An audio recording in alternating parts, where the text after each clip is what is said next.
mungkin saya bisa mulai. Bismillahirrahmanirrahim. Assalamualaikum warahmatullahi wabarakatuh. Om Swastiastu, Namo Buddhaya, salam kebajikan, salam sejahtera untuk kita semua. Salam sejahtera, Pak. Jadi sebelumnya yang terhormat Ketua IPLBI, kemudian yang terhormat juga Ibu Moderator, Ibu Dr. Sari Oktavia, yang terhormat narasumber pertama Pak Hasdin, Pak Dr. Hasdin, dan yang terhormat peserta seminar pelatihan pemanfaatan AI dalam karya ilmiah. Jadi kali ini saya akan mempresentasikan terkait dengan pemanfaatan AI dalam karya ilmiah. Jadi tadi sudah banyak disampaikan oleh Pak Hasdin terkait dengan fundamental konsep paradoks dari eh, perkembangan teknologi AI dalam riset ilmiah ya. Kemudian di materi yang saya paparkan kali ini nanti saya akan banyak memaparkan terkait dengan bagaimana selanjutnya kita bisa mengoptimalisasi AI untuk menghasilkan suatu riset gitu kan. Bagaimana kita menghasilkan kontribusi penelitian melalui tahapan riset yang menggunakan bantuan dari artificial intelligence. Nah, namun tentu dengan mengikuti kaidah-kaidah dalam penelitian ya. Jadi tadi sudah sempat disampaikan bahwa kita tidak boleh mengambil secara mentah informasi yang disampaikan oleh AI, namun AI di sini adalah sebagai teman diskusi gitu, sebagai kerabat lawan berpikir untuk menghasilkan suatu pemikiran, menghasilkan suatu karya ya, yang mana di dalamnya terdapat suatu temuan-temuan ya, atau yang biasa kita sebut dengan kontribusi yang mungkin belum ditemukan oleh peneliti-peneliti yang ada saat ini gitu ya. Jadi mungkin saya bisa langsung share screen, share slide ya. Jadi materi kita di sini adalah terkait dengan pemanfaatan AI dalam karya ilmiah. Eh, Bisa dilihat ya, Bapak Ibu sekalian ya. Bisa, Pak. Oke, jadi sebelum kita masuk ke materi, mohon izin perkenalkan tadi sudah sempat disampaikan ya. Jadi saya dua kaki, satu kaki saya sebagai seorang akademisi dan satu kaki saya sebagai seorang praktisi.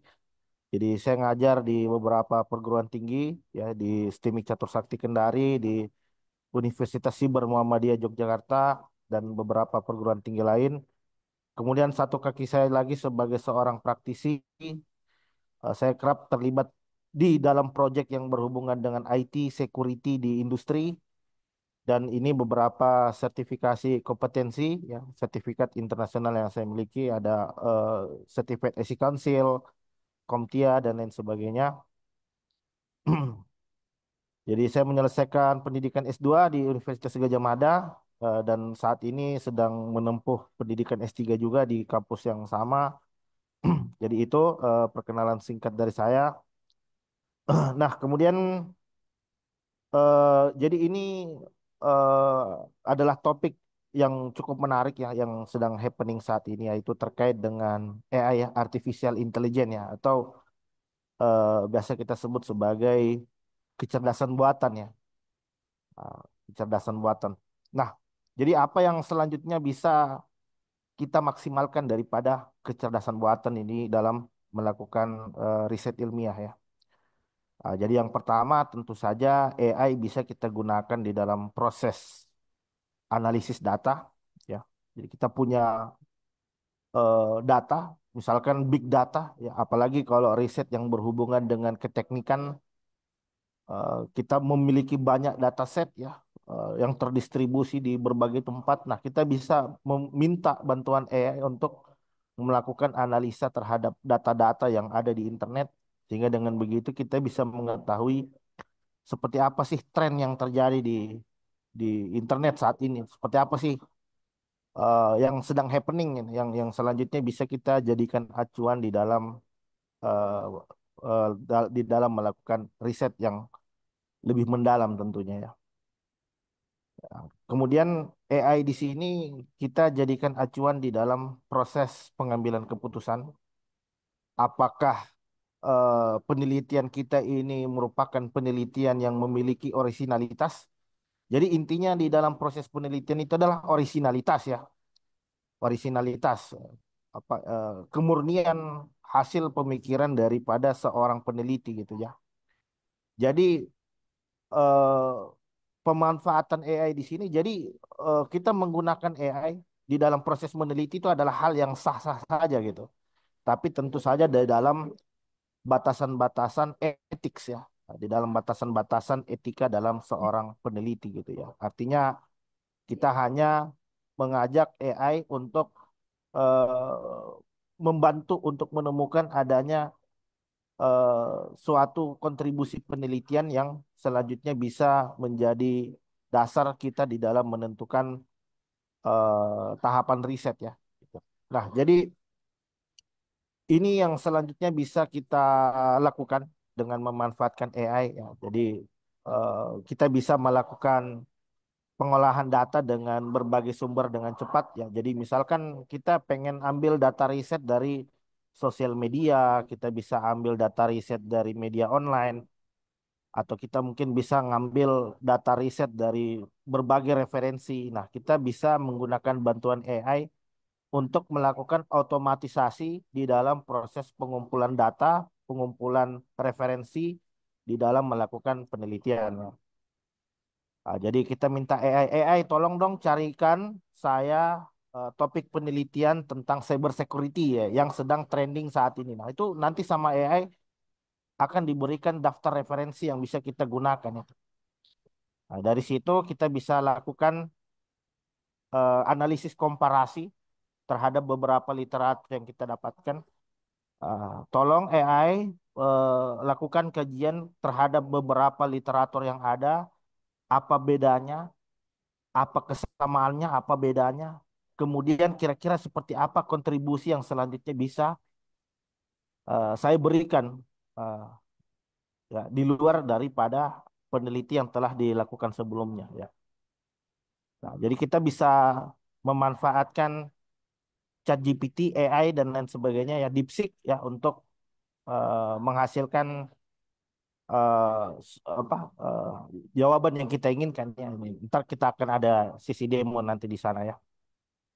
Nah, kita bisa lakukan analisis statistik. Jadi kalau dulu kan kita misalkan pengen ngolah data gitu, kita harus pakai SPSS ya atau pakai SAS atau MATLAB dan lain sebagainya. Nah, jadi AI ini eh, dia juga bisa menjadi tools gitu. Jadi dia tidak hanya teman yang bisa kita ajak berdiskusi, namun si AI ini bisa kita minta dia untuk melakukan analisis data.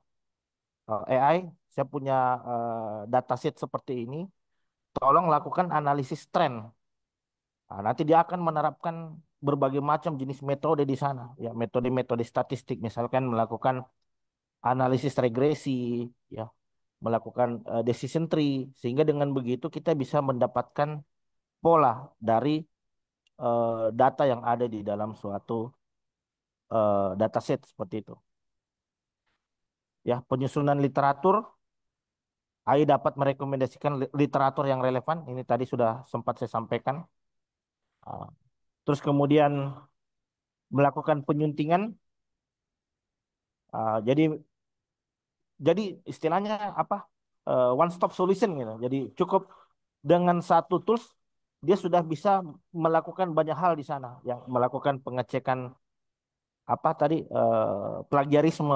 Kita bisa minta bantuan AI. AI tolong cek jurnal ini kira-kira ada ndak plagiarismenya gitu. Jadi kalau tadi kan sama narasumber sebelumnya dipaparkan beberapa tools yang secara spesifik bisa kita gunakan untuk kebutuhan riset. Nah, di dalam AI kemampuan-kemampuan seperti itu bisa dilakukan juga oleh AI gitu. Jadi AI satu satu aplikasi tapi dia bisa lakukan penelusuran literatur, dia bisa melakukan analisis statistik, dia bisa melakukan deteksi plagiarisme, dia bisa melakukan visualisasi data gitu. Jadi inilah yang selanjutnya dikatakan mengapa aplikasi itu dikatakan cerdas gitu karena dia bisa melakukan banyak aktivitas, dia bisa melakukan banyak hal di dalam satu aplikasi gitu.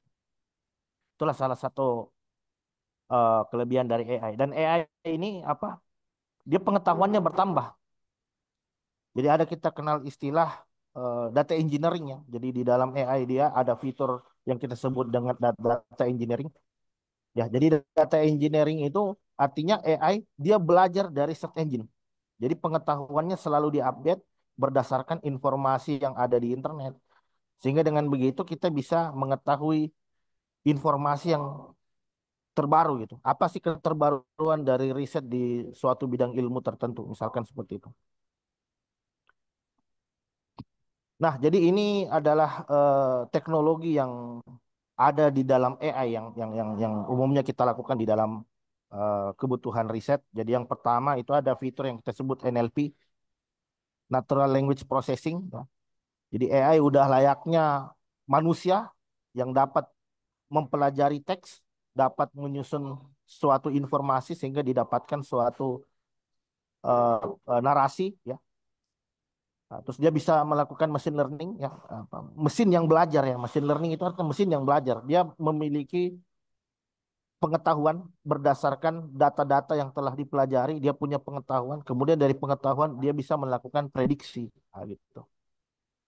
Nah, kemudian dia juga bisa mengenali gambar, ya. Kita bisa eh, memberikan AI untuk menarasikan suatu gambar apa eh, apa unsur-unsur yang terdapat pada suatu gambar tertentu itu nanti akan dinarasikan oleh AI gitu. Nah, jadi ini tools-tools yang umumnya kita gunakan ya, Google Scholar, AI Writing, ya, Zotero. Nah, ini tools-tools seperti ini itu sudah bisa dilakukan juga oleh AI gitu. Dengan tentu saja kita harus paham prompt-nya ya. Nah, jadi makanya sekarang itu ada profesi baru ya. Jadi dengan adanya AI muncul profesi baru namanya prompt engineer gitu. Jadi prompt engineer ini adalah seorang engineer yang memahami terkait seperti apa instruksi yang diberikan ke AI sehingga dia bisa memberikan jawaban yang akurat gitu. Jadi ada prompt-prompt yang selanjutnya bisa kita gunakan di sana untuk melakukan riset gitu, untuk mendapatkan kontribusi penelitiannya.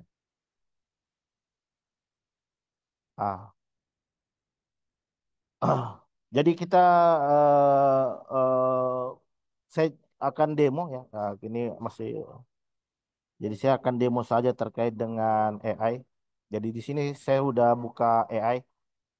Ah, jadi saya minta eh, cari carilah referensi terbaru tentang penelitian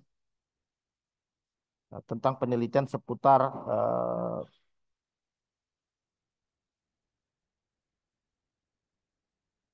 kecerdasan buatan misalnya. Kecerdasan buatan. Kita coba lihat sudah sampai sejauh mana sih dia dia searching ini, dia searching ke web, kemudian nanti dia akan memberikan beberapa referensi. Ini.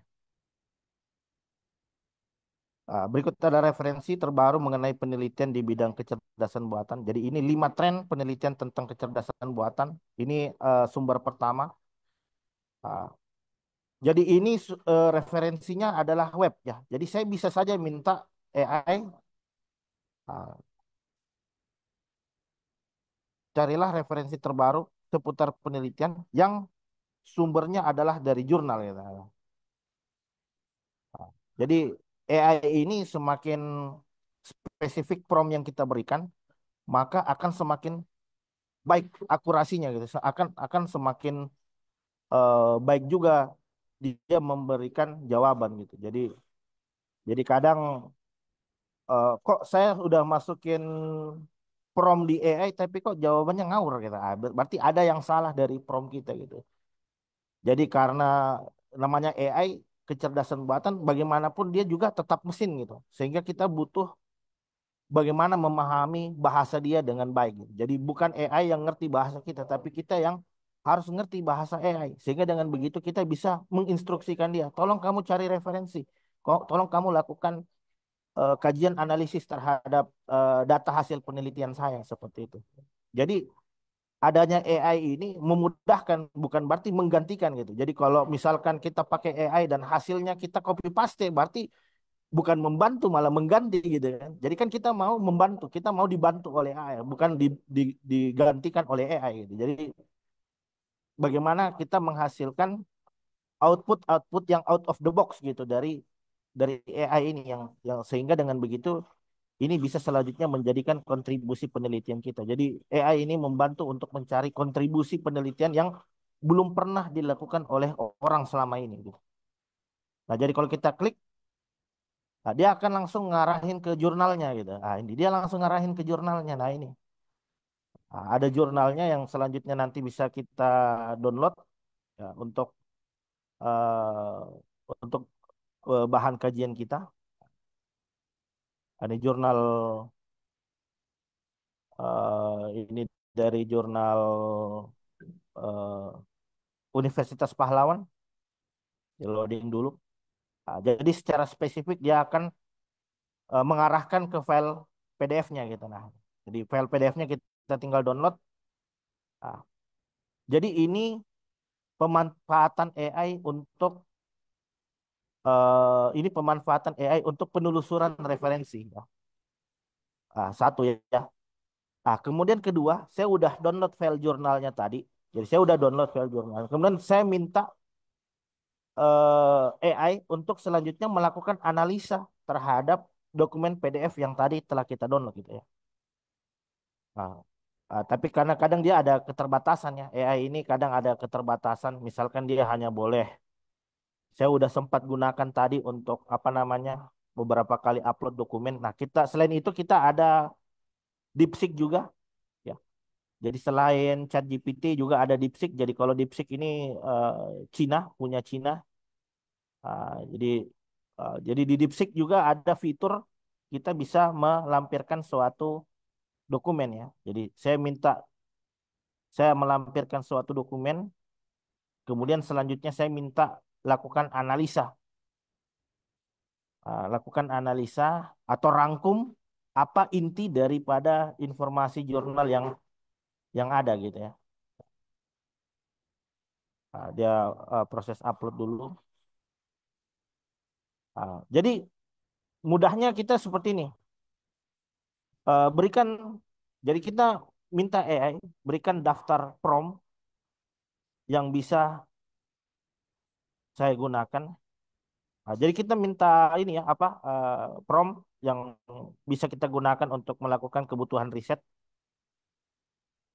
untuk melakukan riset gitu.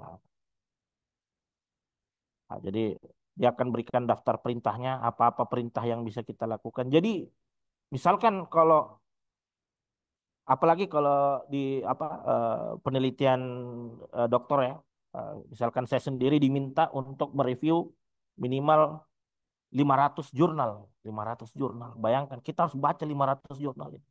Kita minta dirangkum. Nah, jadi seperti yang disampaikan oleh narasumber sebelumnya Pak Dokter Hasbin tadi. Artinya kita manusia punya keterbatasannya. Kita mau mereview 500 jurnal itu dengan waktu yang sangat mepet. Ya sudah, kita minta AI, tolong ini ada 10 jurnal, tolong kamu rangkum. Uh, Kemudian setelah dari hasil summary dari si AI, kita dapat pengetahuan, muncullah ide di sana bahwa oh yang belum ada di AI selama ini adalah penelitian seputar kecerdasan buatan yang memanfaatkan dataset dari industri cyber security misalnya. Itu muncul ide di sana. Kenapa? Karena kita memanfaatkan AI untuk menemukan puncak pengetahuan yang belum ditemui selama ini oleh peneliti-peneliti yang terdahulu. Apalagi di level disertasi, di level apa namanya, di level tesis, disertasi itu adalah level kontribusi ya. Artinya bagaimana penelitian yang kita propose ini adalah penelitian metode yang memang belum ditemukan sama sekali oleh orang lain gitu. Jadi satu langkah menuju tahap penemuan gitu ya. Gitu. Di disertasi itu adalah satu tahap menuju penemuan. Nah, ini saya minta lakukan kajian terhadap kajian kritis Ya, lakukan kajian kritis terhadap jurnal tersebut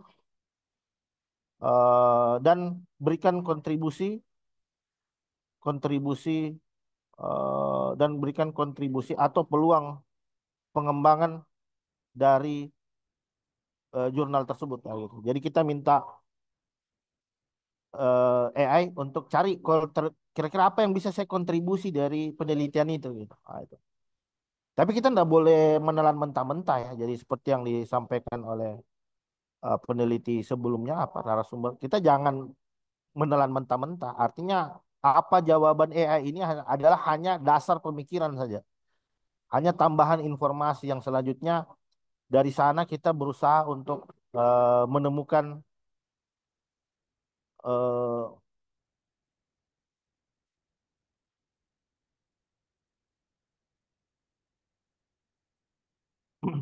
ya.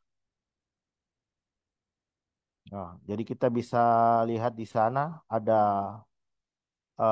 kajian hasil kajian dari AI ya. Jadi dirangkum oleh AI sehingga dengan begitu kita bisa melihat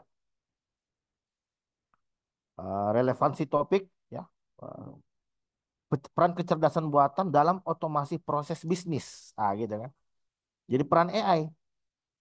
Jadi jadi di sini dia memanfaatkan AI untuk otomasi proses bisnis. Ah, jadi kita bisa tarik apakah kita bisa melakukan penerapan kecerdasan AI untuk topik-topik lain. Misalkan apa? Misalkan untuk usaha UMKM. Ah, ini untuk usaha UMKM. Atau bagaimana selanjutnya kita manfaatkan AI untuk otomatisasi di dalam proses kesehatan. Nah, jadi kita mencoba mencoba untuk mengeksplor gitu. Sampai sejauh mana sih AI ini bisa kita manfaatkan ke bidang-bidang yang memang yang sebelumnya mungkin belum tersentuh oleh teknologi gitu ya. Seperti apa relevansinya? Seperti apa relevansi AI dengan sosial? Seperti apa relevansi AI dengan misalkan keteknikan, dengan kesehatan, dengan bisnis? Nah, gitu. Nah, ini pemanfaatan AI yang kedua. Jadi yang pemanfaatan AI yang pertama membantu di dalam melakukan proses penelusuran.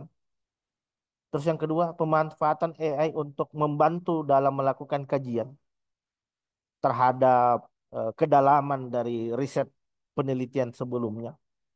Terus kemudian kita bisa eh, meminta AI misalkan untuk eh,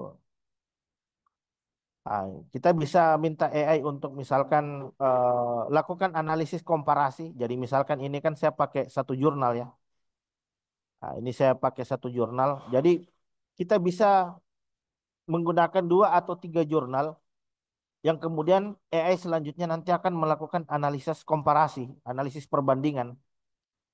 Apa kekurangan penelitian A, apa kekurangan penelitian B, apa kekurangan penelitian C, apa kelebihan dari penelitian A, apa kelebihan dari penelitian B.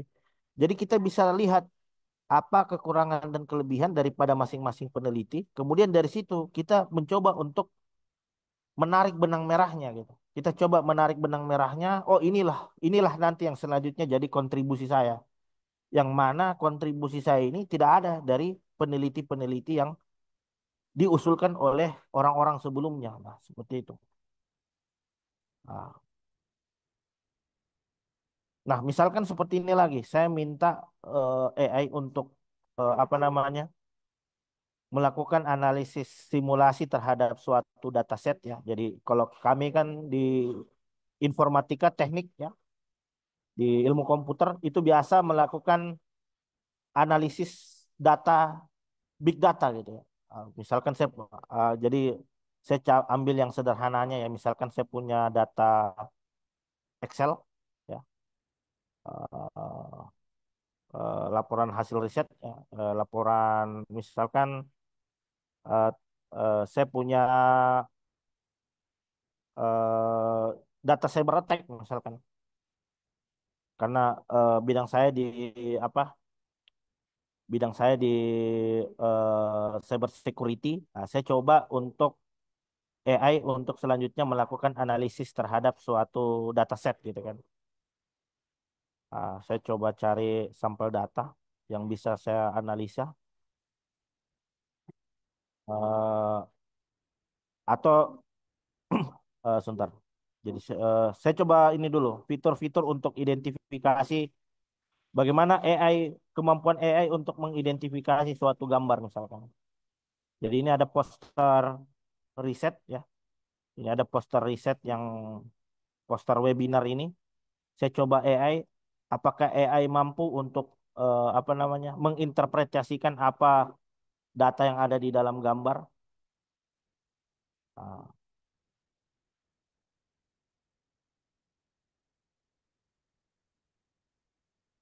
ah, ah.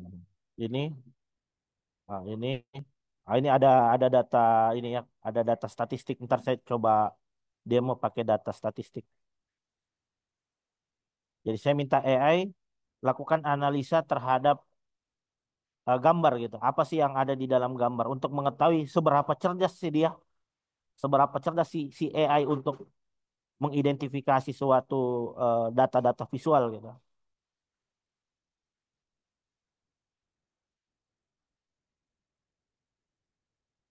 Nah, kita coba lihat.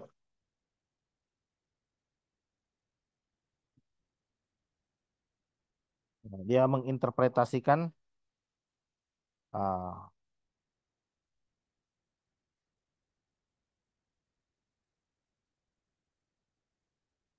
ah. Nah, jadi coba lihat. Ini makanya saya sampaikan tadi, artinya kita nggak bisa apa namanya secara sepenuhnya gitu. Kita nggak bisa ngambil informasi secara full dari apa yang disampaikan oleh AI karena dia masih salah. Coba lihat. Jadi di sini saya sebagai penyelenggara. Jadi di sini saya sebagai penyelenggara. Yang mana posisi saya sebenarnya adalah narasumber gitu kan. Ah, jadi inilah apa. Jadi kita nggak bisa percaya AI secara full gitu. Kenapa? Karena untuk menginterpretasi gambar saja dia masih meleset. Tapi paling tidak ada sebagian besar informasi yang benar di situ ya. Ya, misalkan narasumbernya oke sudah betul, oke, kemudian pelaksanaannya.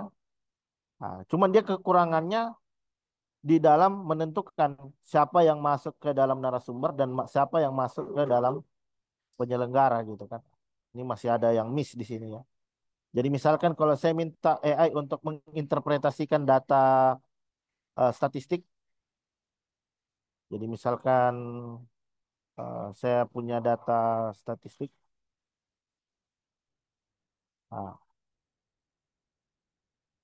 nah, ini, ini adalah data statistik perbedaan antara apa populasi dan sampel. Saya coba uji sampai sejauh mana kecerdasan dari AI. Apakah dia bisa menginterpretasikan gambar itu dengan baik? Jadi AI ini memang belum betul-betul bisa menggantikan manusia. Kenapa? Karena masih banyak hal yang salah gitu. Jadi masih banyak bagian-bagian tertentu yang miss di dalam proses deteksi daripada AI gitu. Sehingga seperti yang saya sampaikan tadi ya, artinya AI ini hanya sebagai alat bantu. Jadi dia memang tidak betul-betul bisa menggantikan peran manusia. Dia hanya bisa memudahkan, tapi tidak sampai menggantikan gitu ya. Jadi ini masih proses upload ya. Ini masih proses upload.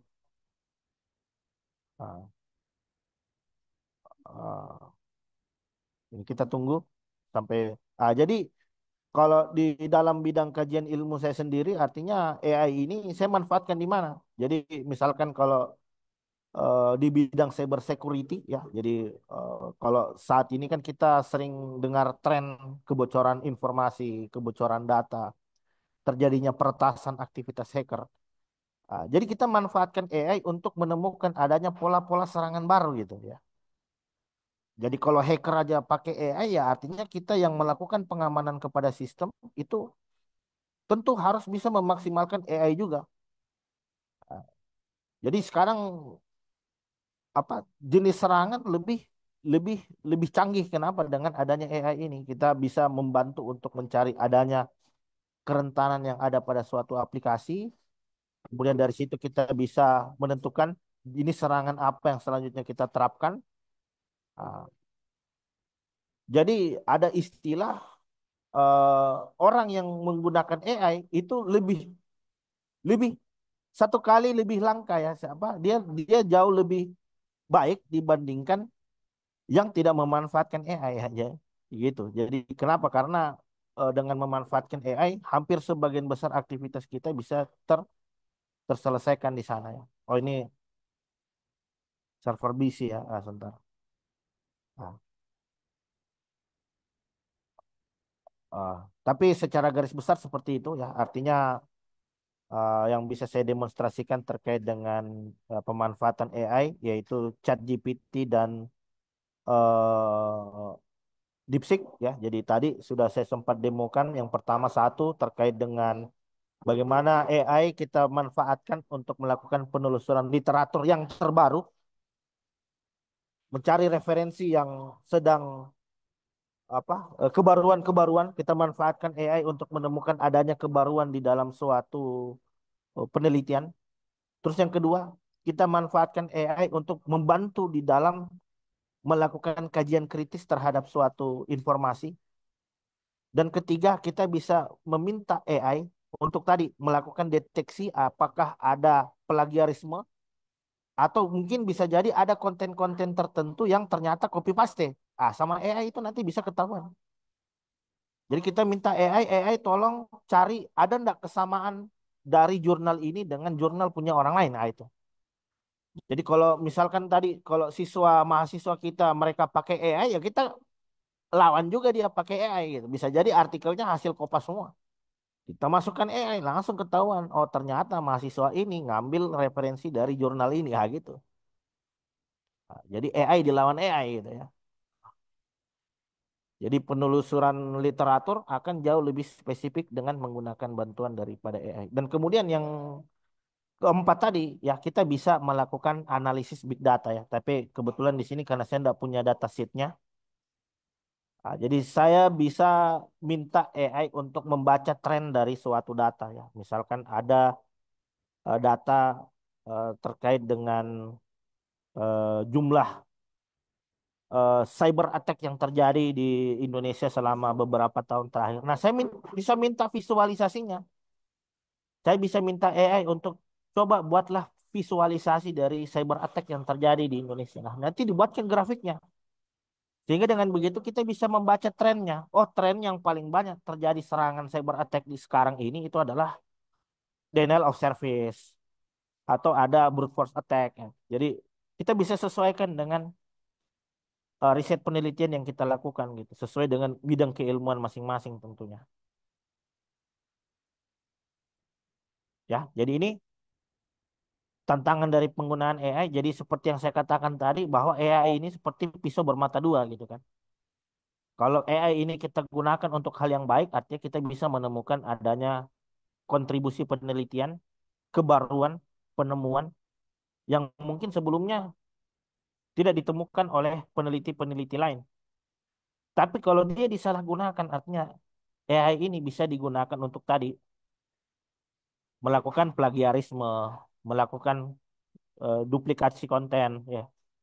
Sehingga tentu saja ini akan mencederai daripada etika-etika dalam melakukan penelitian yang baik dan benar, ya. Nah, jadi ini tantangan ya yang selanjutnya kita temui dalam menggunakan AI dalam kebutuhan riset. AI perlu dikontrol agar tidak menghasilkan yang namanya bias ya. Jadi pemahaman terkait dengan prompt, pemahaman terkait dengan perintah-perintah atau instruksi yang bisa kita masukkan ke AI juga harus bisa kita kuasai gitu. Ah, jadi makanya kadang kita memanfaatkan AI ini kok banyak yang miss ya. Ini banyak yang meleset ini hasil prediksinya AI. Kenapa? Karena pemanfaatan prompt yang kita gunakan ini yang masih kurang optimal gitu. Jadi kita perlu pahami juga bahasanya AI. Kita kalau mau pakai AI harus paham bahasanya dia. Bukan AI yang paham bahasa kita gitu. Nah, karena kita ada kebutuhan dengan AI, jadi kita harus paham bahasanya yang selanjutnya bisa kita inputkan kepada AI untuk menghasilkan suatu hasil yang optimal.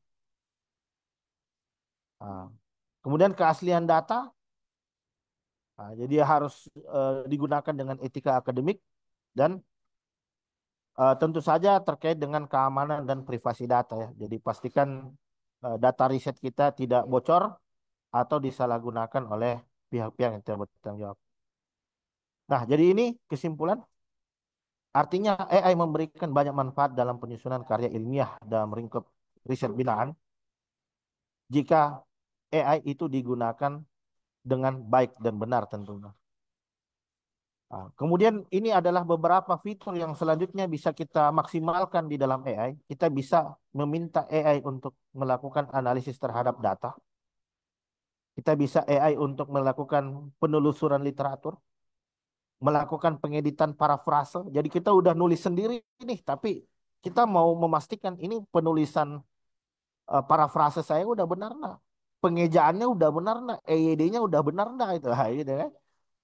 Jadi kemudian tentu saja AI ini bisa kita gunakan untuk melakukan visualisasi, melakukan analisis tren terhadap pola data ya yang ada gitu. Ya. Mempelajari terkait dengan big data yang ada di internet untuk mendapatkan pengetahuan. Ya, perlu pendekatan etis dan kehati-hatian dalam penggunaan AI. Jadi ini yang paling penting ya. AI bukan pengganti peneliti, tetapi alat untuk meningkatkan produktivitas dan kualitas riset. Nah, itu. Jadi sampai kapanpun AI tidak akan menggantikan manusia. Kecuali satu, manusianya yang downgrade jadi mesin. Nah, itu. Jadi mesin tidak akan pernah menggantikan manusia. Kecuali manusia yang mendowngradekan dirinya menjadi mesin gitu. Karena bagaimanapun kecerdasan buatan itu dibuat juga oleh manusia. Artinya manusia pasti posisinya jauh lebih tinggi dibandingkan mesin tentunya di sini.